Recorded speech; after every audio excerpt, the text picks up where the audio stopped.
नमस्कार। आज के इस वीडियो में हम रिप्रोडक्शन हेल्थ के अंतर्गत इनफर्टिलिटी या बंध्यता के बारे में और उसके आवश्यक उपायों, उसके उपचार के बारे में जानकारी प्राप्त करेंगे। सबसे पहले हम यह जानने का प्रयास करेंगे कि इनफर्टिलिटी या बंध्यता किसे कहते हैं। तो देखिए, यदि कोई वयस्क, चाहे वो स्त्री हो चाहे पुरुष हो, संतानोत्पत्ति करने में सक्षम नहीं है तो उस अवस्था को हम बंध्यता या इनफर्टिलिटी कहते हैं। चाहे मेल हो चाहे फीमेल हो, अगर वो अपने जैसी संतान पैदा करने की क्षमता नहीं रखता है तो उस कंडीशन को हम बंध्यता कहते हैं। भारत सहित पूरे विश्व में ऐसे अनेक दंपत्ति हैं जो सहवास के बाद भी संतान सुख पाने में सक्षम नहीं हैं, और इस इनफर्टिलिटी के अनेक कारण हो सकते हैं, जिनमें से कई कारणों का इलाज संभव है। तो हम पहले जानते हैं कि ऐसे कौन कौन से कारण हैं जो इनफर्टिलिटी के रूप में हमारे सामने आते हैं। तो अध्ययन करते हैं पहले उन कारणों का जो इनफर्टिलिटी के लिए रेस्पॉन्सिबल हैं। देखिए, इनफर्टिलिटी के अनेक कारण हो सकते हैं। मैं यहां एक एक करके आपसे उस संबंध में डिस्कस करूंगा। नंबर पहला है कारण शारीरिक, फिजिकल। हो सकता है आपके शरीर में कोई ऐसी फिजिकल प्रॉब्लम हो जो आपको इनफर्टाइल कर रही हो। जैसे मान लीजिए आपके शरीर में स्पर्म्स की संख्या कम है, हो सकता है आपके स्पर्म्स एक्टिव नहीं है, मोटाइल नहीं है। या फीमेल की बात हम करें तो हो सकता है फीमेल की जो फैलोपियन ट्यूब्स हैं वो ब्लॉक हो, या उसके गर्भाशय में कोई प्रॉब्लम हो। तो इस प्रकार के अनेक फिजिकल कारण हो सकते हैं जिसकी वजह से इनफर्टिलिटी देखने को मिल रही है। नंबर 2 कारण हो सकता है जन्मजात, मतलब आपके शरीर में जन्म से ही कोई ऐसी परेशानी है जिसके कारण से आप फर्टाइल नहीं हो रहे हैं। औषधीय, देखिए कई बार क्या होता है कि किसी बीमारी के लिए हम कोई ऐसी ड्रग्स का इस्तेमाल करते हैं, दवाइयों का इस्तेमाल करते हैं जो हमारे शरीर के मेल के केस में स्पर्म्स को और फीमेल की केस में अंड निर्माण की क्रिया को प्रभावित कर देते हैं। फीमेल्स में देखा गया है कि कई दवाइयां इतनी हार्ड होती हैं जो फीमेल्स के मेंस्ट्रुएशन पीरियड को प्रभावित कर देती हैं। तो हो सकता है कि आपने किसी बीमारी का इलाज चल रहा हो और उसके लिए आपने कोई ऐसी मेडिसिन ली हो जो आप में इनफर्टिलिटी का कारण बनी हो। इसके अलावा मनोवैज्ञानिक, इमोशनल या साइकोलॉजिकल अगर आप कहें तो देखिए, भावात्मक या साइकोलॉजिकल रूप से भी इनफर्टिलिटी सामने आती है। आप ये जानते हैं कि आपकी सोच, आपकी सोचने की जो क्षमता है, आप क्या चाह रहे हैं, इन सारी चीज़ों का आपकी बॉडी पे असर पड़ता है। मैंने आपको अपने पहले वीडियो में ये भी बताया था कि बच्चे के रोने मात्र से माता के शरीर में दूध का निर्माण शुरू हो जाता है। तो आप ये जानते हैं कि ये मनोवैज्ञानिक, सेक्स की जो प्रोसेस है ये एक मनोवैज्ञानिक प्रोसेस भी है। तो अगर वहाँ पे कहीं आपके दिमाग में कोई परेशानी ऐसी चल रही है तो उसके कारण से भी आपके शरीर में इनफर्टिलिटी देखने को मिल सकती है। प्रतिरक्षात्मक, प्रतिरक्षात्मक देखिए मैं आपको बताऊं कि कई बार हमारे शरीर में कुछ ऐसे एंटीबॉडीज बन जाते हैं जो अपने ही स्पर्म्स को, शुक्राणु को नहीं पहचान पाते और उसको मार देते हैं। बाहरी प्रोटीन समझकर उसको क्या कर देते हैं, मार देते हैं। तो कई बार ये प्रतिरक्षात्मक जो व्यवहार है हमारी बॉडी का, वो भी इनफर्टिलिटी का कारण बनता है। रोग, आपके शरीर में हो सकता है कुछ ऐसे घातक रोग हों, ऐसे सिंड्रोमिक रोग हों जिसकी वजह से आप फर्टाइल ना हो। जीवन शैली, आज के समाज में इनफर्टाइल होने का सबसे बड़ा कारण हमारा खान पान और जीवन शैली है। हमारा देर तक उठना, देर से जागना, खाना नियम से ना खाना या समय पर ना खाना, या फास्ट फूड ज़्यादा खाना, ये सब के सब जो कारण हैं ये भी इनफर्टिलिटी के लिए बहुत अधिक रूप से जिम्मेदार होते हैं। हार्मोनल, देखिए हमारा पूरा शरीर जो है हार्मोन से चलता है, ये आप जानते हैं। आपके शरीर में जो भी एक्टिविटी होती है वो हार्मोन्स के द्वारा नियंत्रित होती है। तो अगर आपके शरीर में हार्मोन का डिसबैलेंस है, कोई हार्मोन कम है या ज़्यादा है, तो वो भी इनफर्टिलिटी के रूप में आपके सामने आता है। शराब या नशा, किसी चीज़ का अगर आप नशा ले रहे हैं, सेवन कर रहे हैं नशे का, या शराब का आप सेवन कर रहे हैं, तो इसके कारण से भी हमारे शरीर में स्पर्म्स की संख्या गिर जाती है, स्पर्म्स की क्वालिटी गिर जाती है। तो ये भी एक कारण है इनफर्टिलिटी का। और अंत में जो महत्वपूर्ण कारण हो सकता है वो है आपकी आयु। देखिए, एक निश्चित एज के बाद मनुष्य की जो फर्टाइल क्षमता होती है वो क्या होने लगती है, धीरे धीरे कम होने लगती है। तो एक निश्चित एज के बाद आदमी का रिप्रोडक्शन एक्टिविटी में पार्टिसिपेट करना थोड़ा मुश्किल हो जाता है। फीमेल्स में तो बहुत ही ज़्यादा मुश्किल हो जाता है, क्योंकि उनके ओवम जो होते हैं उनकी एज बढ़ने लगती है। तो यहाँ ध्यान रखना है कि ये कुछ कारण हैं जिसकी वजह से इनफर्टिलिटी देखने को मिलती है। मोटे मोटे तौर पर अगर मैं देखूं तो पुरुषों में जो इनफर्टिलिटी है, सामूहिक रूप से अगर हम देखें तो मेन जो मोटे मोटे कारण क्या हो सकते हैं। देखिए, आप ये जानते हैं कि फर्टिलिटी या फर्टिलाइजेशन के लिए क्या जरूरी है। फर्टिलाइजेशन के जरूरी है स्पर्म का अंडे से मिलना, पहला काम। स्पर्म अंडे से मिला, फर्टिलाइजेशन हुआ, आपका क्या बन गया, एम्ब्रायो बन गया, और उसके बाद उस एम्ब्रायो को हमें गर्भाशय के अंदर क्या कर देना है, रोपित कर देना है, और वो संतान के रूप में पैदा होगी। तो अगर कोई दंपत्ति संतान पैदा करने में सक्षम नहीं है तो मोटे मोटे कारण क्या हो सकते हैं। अगर पुरुष है तो क्या होगा, पुरुष में शुक्राणु की संख्या क्या हो सकती है, मानक से कम हो सकती है। शुक्राणुओं की गुणवत्ता, उनकी जो क्वालिटी है, और मोटिबिलिटी जो है, मूवमेंट करने की जो क्षमता जिसके माध्यम से वो फीमेल के अंडे तक पहुंचते हैं, वो कम है। या शुक्राणुओं का जो आकार है, संरचना है, बनावट है, वो क्या है, गलत है या सही नहीं है। या फीमेल मेल में जो आपकी शुक्र नलिका है वो बंद है। अगर शुक्र नलिका बंद होगी तो क्या होगा, जो वृषण शुक्राणु बनाएगा वो शरीर से बाहर नहीं जा पाएंगे। या फिर वृषण में सूजन हो जाए, आपने ऐसे रोग पढ़े होंगे जिसमें वृषण सूज जाता है, तो इस कारण से भी शुक्राणु का निर्माण नहीं होता। इसके अलावा मैथुन के दौरान स्खलन संबंधी समस्या, कई लोग ऐसे भी देखने में आते हैं जो मैथुन क्रिया में प्रतिभाग करते हैं लेकिन उससे पहले ही उनका स्खलन हो जाता है, जिसकी वजह से प्रॉपर संभोग की क्रिया नहीं हो पाती। इसके अलावा पुरुष के जननांग की समस्या, कई ऐसे केस देखने में आते हैं जो पुरुष का लिंग होता है वो मैथुन क्रिया के लिए जो है प्रॉपर नहीं होता, मैथुन क्रिया में सही ढंग से प्रतिभाग नहीं कर पाता जननांग के कारण से। तो ये कुछ कारण हैं जिसकी वजह से पुरुष में फर्टिलिटी देखने को नहीं मिलती। वहीं अगर हम फीमेल की बात करें तो स्त्रियों में भी जो मोटे मोटे कारण हैं वो क्या हो सकते हैं, भाई अंडा नहीं बन पा रहा, ओवम नहीं बन पा रहा, उनकी ओविडक्ट अंडवाहिनी जो है बंद है, क्योंकि अगर अंडवाहिनी बंद होगी तो अंडा अंडाशय से बनेगा तो सही, लेकिन अंडवाहिनी में नहीं पहुंच पाएगा।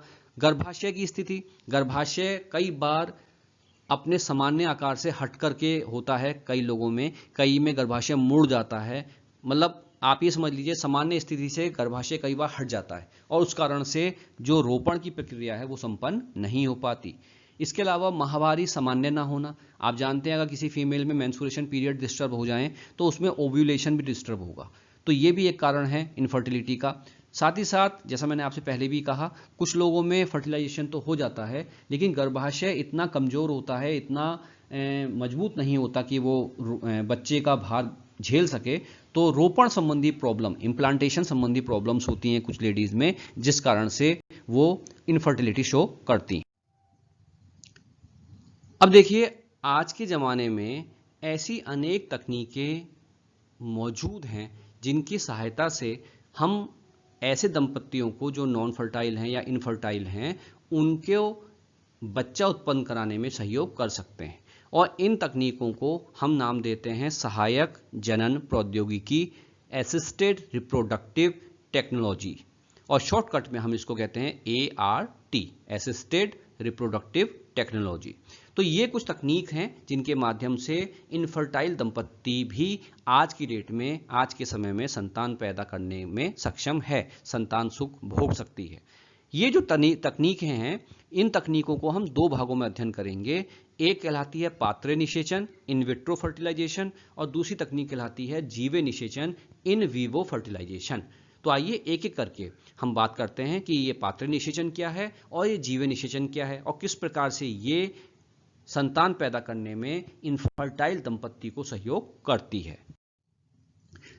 सबसे पहले हम बात करेंगे पात्र निषेचन की, इन विट्रो फर्टिलाइजेशन, जिसको हम IVF के नाम से जानते हैं। तो देखिए, इस तकनीक का प्रयोग उन स्त्रियों में किया जाता है जिनके शरीर के भीतर गर्भधारण हेतु निषेचन संभव नहीं होता। इस तकनीक में पत्नी या दाता स्त्री के अंडे का पति या दाता पुरुष के शुक्राणु के साथ निषेचन शरीर के बाहर, ये ध्यान रखिएगा, निषेचन शरीर के बाहर प्रयोगशाला में कराया जाता है, और इसे टेस्ट ट्यूब बेबी के नाम से भी जाना जाता है। देखिए, ये जो आपका इन विट्रो फर्टिलाइजेशन है, इन विट्रो का मतलब ये होता है प्रयोगशाला में किया गया निषेचन, पात्र निषेचन का मतलब क्या है? प्रयोगशाला में किया गया निषेचन। आप ये मान लीजिए ये कोई आपका मेल है, ठीक है, और ये आपका कोई क्या है? आपकी फीमेल है, ठीक है ना, और इनके बीच में हमें इन विट्रो फर्टिलाइजेशन करवाना है। तो हम क्या करेंगे, इस मेल से हम क्या ले लेंगे? आपके स्पर्म्स ले लेंगे। इस मेल से आपने क्या ले लिए? स्पर्म्स ले लिए, और इस फीमेल से आपने क्या ले लिया? एग ले लिया, ठीक है। इस मेल से हमने क्या किया? स्पर्म ले लिए, ठीक है ना, और इस फीमेल से हमने क्या किया? एग ले लिया। और अब इस स्पर्म और इस एग को हमने लेबोरेटरी में, प्रयोगशाला में, शरीर के बाहर क्या किया?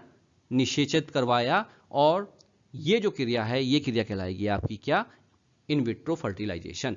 जनरली निषेचन कहाँ होता है? हमारे शरीर में अंतः निषेचन क्रिया होती है। आप जानते हैं कि मैथुन क्रिया के अंतर्गत पुरुष के जो शुक्राणु हैं मादा के शरीर के अंदर जाते हैं, गर्भाशय में जाते हैं, और अंडवाहिनी में मौजूद अंडे से निषेचित होते हैं।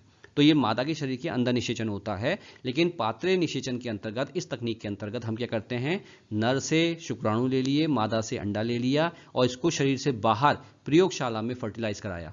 प्रयोगशाला में वो सारा माहौल बनाया, वो कारक मौजूद कराए जो फीमेल के शरीर के अंदर होते हैं। वैसा ही एटमॉस्फेयर डेवलप किया जैसा फीमेल के शरीर के अंदर होता है, और लेकिन निषेचन कहाँ कराया? शरीर के बाहर।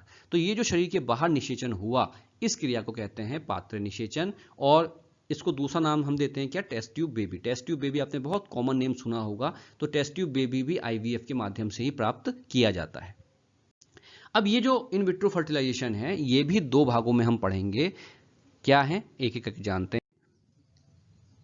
देखिए, इन विट्रो फर्टिलाइजेशन के अंतर्गत जो पहली प्रोसेस हो सकती है वो क्या है? Zygote intrafallopian transfer, ZIFT। दोबारा से समझिए, जो आपने पात्र निषेचन मैंने आपको बताया, जिसमें निषेचन शरीर के बाहर हम करा रहे हैं, उस तकनीक को भी हम दो भागों में अध्ययन करेंगे। पहली तकनीक क्या है? Zygote intrafallopian transfer, ZIFT। क्या है ये? इसको समझिए। देखिए, इस तकनीक में पत्नी या दाता, भाई पत्नी अगर सक्षम है अंडा देने में तो ठीक है, नहीं तो किसी डोनर स्त्री का अंडा भी हम ले सकते हैं। अंडा ले लिया, और उसका पति, ये जो पत्नी है इसके पति का, या वो भी किसी डोनर पुरुष से शुक्राणु हमने ले लिए। यहां आप समझ लीजिए, दाता मतलब क्या होता है? देने वाला। तो अगर पत्नी और पति दोनों सक्षम है, पति शुक्राणु देने में सक्षम है तो ठीक है, पत्नी अंडा देने में सक्षम है तो ठीक है। लेकिन अगर ये अंडा और शुक्राणु देने में सक्षम नहीं है, तो उस दशा में इनके स्थान पर हम किसी दूसरी स्त्री जो डोनर के रूप में अंडा देने को तैयार है, हम उसका यूज कर सकते हैं, और दूसरा पुरुष जो डोनर के रूप में अपने शुक्राणु देने को तैयार है, उसका इस्तेमाल कर सकते हैं। तो आपने पत्नी या दाता स्त्री से अंडा ले लिया, पति या दाता पुरुष से शुक्राणु ले लिए, और इनको आपने क्या किया? प्रयोगशाला में फर्टिलाइज कराया। इस डायग्राम के माध्यम से आप देखिए, ये स्पर्म्स ले लिए, ये अंडा ले लिया, इनका फर्टिलाइजेशन कराया, और ये आपका भ्रूण बन के तैयार हो गया। यहां ये ध्यान रखना है कि ये निषेचन कैसा होगा? उसी परिस्थितियों में होगा जैसा हमारे शरीर के अंदर होता है। जब ये निषेचित अंडा डेवलप होगा और 8 कोशिकीय एम्ब्रायो बनाता है, जिसको हम ब्लास्टोमियर कहते हैं, तो जैसे ये 8 कोशिकीय ब्लास्टोमियर बनता है, उसके बाद हम क्या करते हैं? इस अंडे को मादा के अंडवाहिनी में, ओविडक्ट में क्या कर देते हैं? ट्रांसफर कर देते हैं। दोबारा से समझ लीजिए, ZIFT में हमने क्या किया?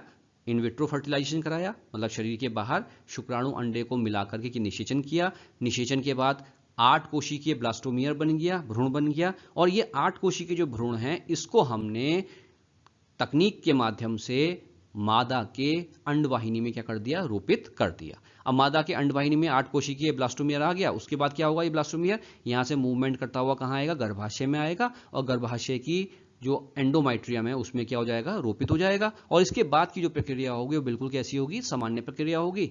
ये गर्भाशय में रोपित होगा, इसका डेवलपमेंट होगा, और 9 महीने बाद ये मादा एक संतान को जन्म देगी। तो इस क्रिया में ZIFT को हमने ZIFT क्यों कहा? क्योंकि यहाँ पर हमने क्या किया? जाइगोट का, कौन से जाइगोट का? 8 कोशिकीय जाइगोट का कहां स्थानांतरण किया? फैलोपियन ट्यूब में। फैलोपियन ट्यूब मतलब अंडवाहिनी में। जाइगोट का अंडवाहिनी में आपने रोपण किया, इसलिए हम इसको क्या नाम देते हैं? जाइगोट इंट्राफेलोपियन ट्रांसफर, मतलब जाइगोट का फैलोपियन के नलिका के अंदर स्थानांतरण।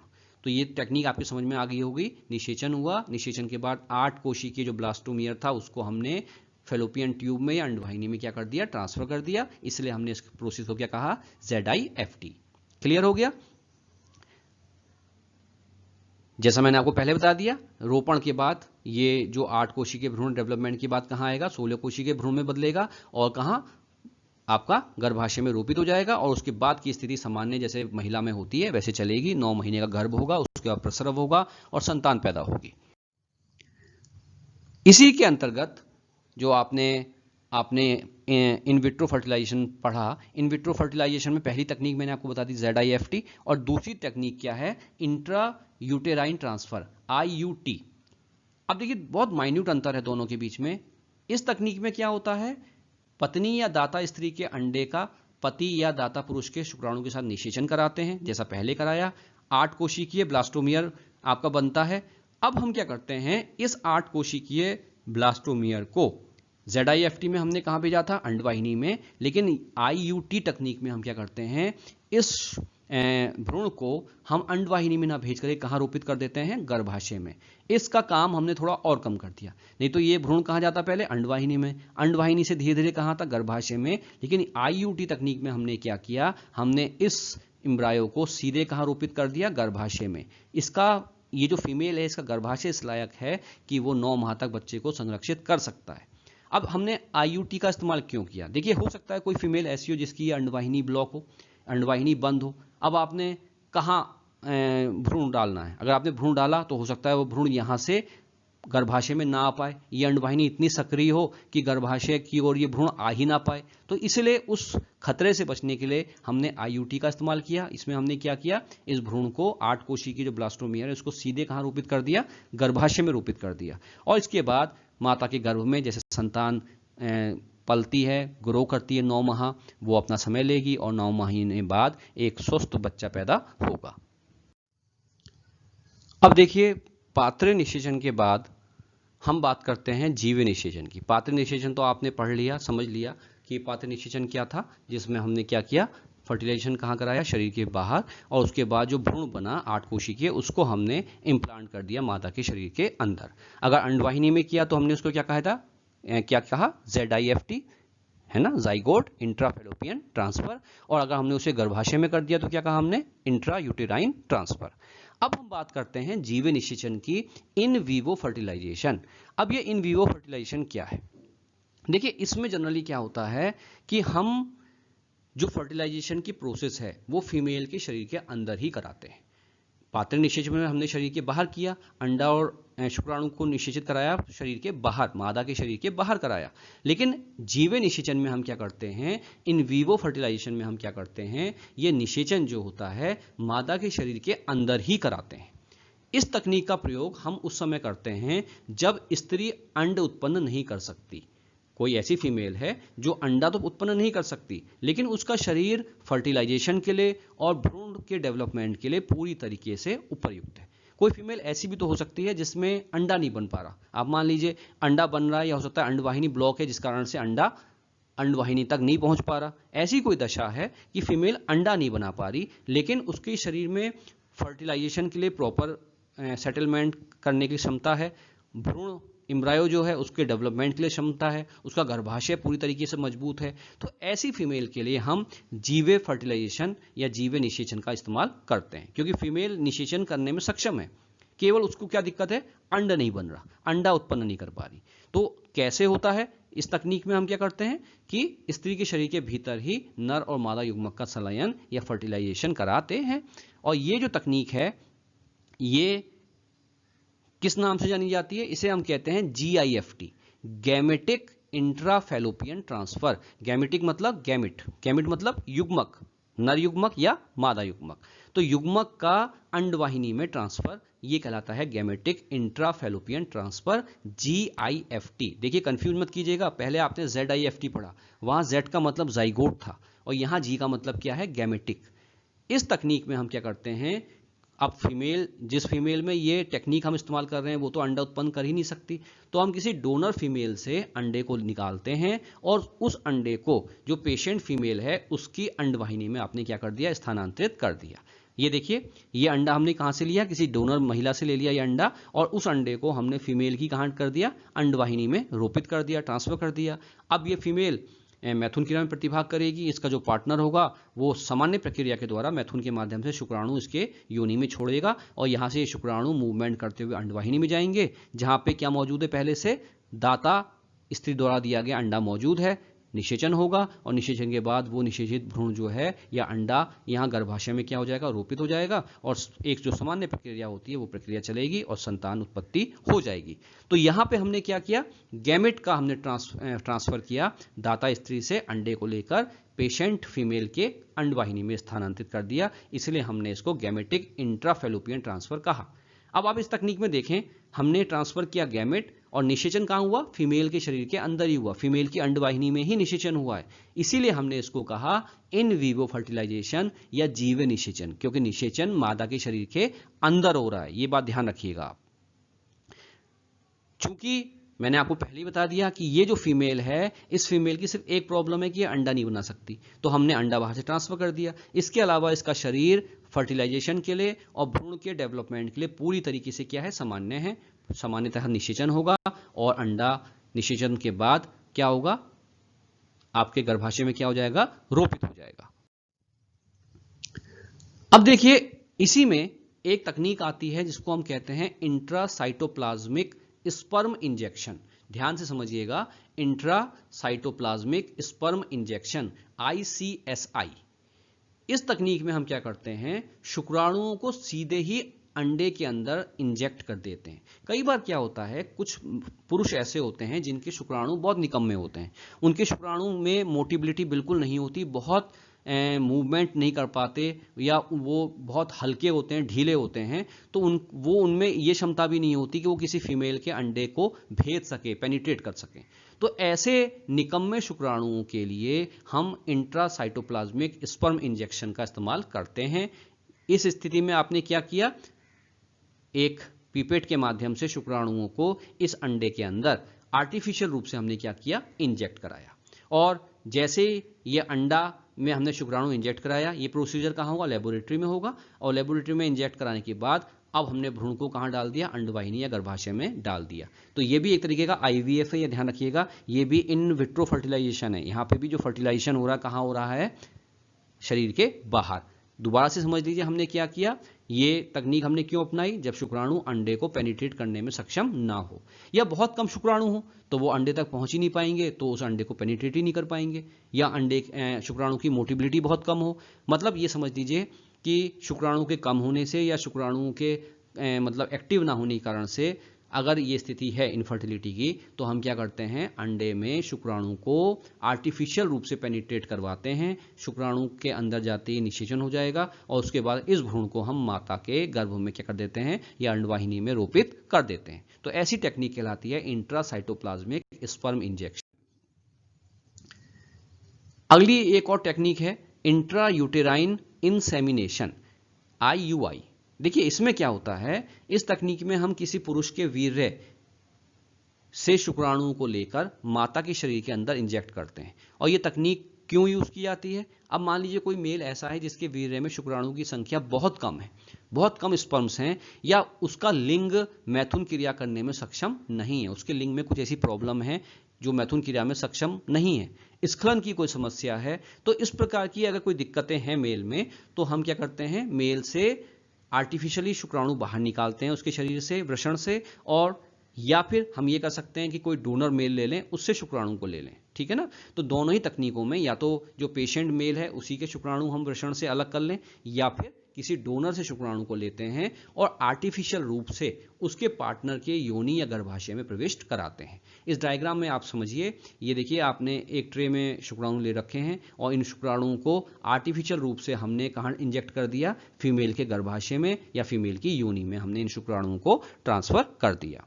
दोबारा से समझ लीजिए, इस तकनीक का इस्तेमाल क्यों करते हैं, या तो पुरुष में शुक्राणु की संख्या कम हो, लिंग की कोई समस्या हो, उसके पेनिस में कोई दिक्कत हो, या स्खलन की कोई समस्या हो, तो ऐसी दशा में उस पेशेंट के शुक्राणु को एकत्र कर लिया जाता है आर्टिफिशियल रूप से, या किसी डोनर मेल का इस्तेमाल करके शुक्राणुओं को हम कृत्रिम रूप से स्त्री की योनि या गर्भाशय में क्या कर देते हैं, इंजेक्ट करा देते हैं, प्रविष्ट करा देते हैं। तो इस वीडियो के माध्यम से आपने इन वीवो और इन विट्रो फर्टिलाइजेशन के बारे में आवश्यक जानकारी प्राप्त की होगी। मैं उम्मीद करता हूं कि आपको ये वीडियो समझ में आया होगा। अगर आपको ये वीडियो पसंद आया तो प्लीज़ इसे लाइक कीजिए और इस चैनल को सब्सक्राइब कीजिए। धन्यवाद।